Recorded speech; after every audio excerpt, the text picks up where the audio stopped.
Welcome to Luca and Miguel. Enjoy the video. In this video, I will explain how to get Tuft token from MetaMask. First, ensure your MetaMask wallet is properly set up and accessible.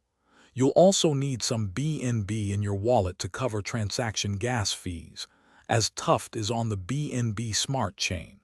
Finally, make sure you have the correct Tuft token contract address readily available for the next steps. Now let's add Tuft to your MetaMask wallet.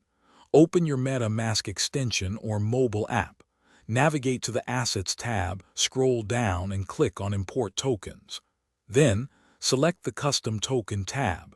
Paste the Tuft token contract address into the designated field. The token symbol and decimals should auto-fill. Click Add Custom Token and then Import Tokens to finalize. With Tuft added, you can now acquire it. Visit a decentralized exchange like PancakeSwap, which supports the BNB Smart Chain. Connect your MetaMask wallet to the exchange. Select the token you wish to swap, such as BNB or UST, and then choose Tuft as the token you want to receive.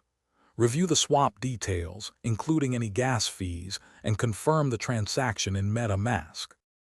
After a successful swap, it's time to verify your new Tuft tokens. Open your MetaMask wallet and navigate to the Assets tab. You should now see your Tuft token listed with the correct balance. You can also review your transaction history within MetaMask or on a blockchain explorer to confirm the successful transfer of your Tuft tokens. Thanks for watching and please subscribe. It's the best investment you'll ever make.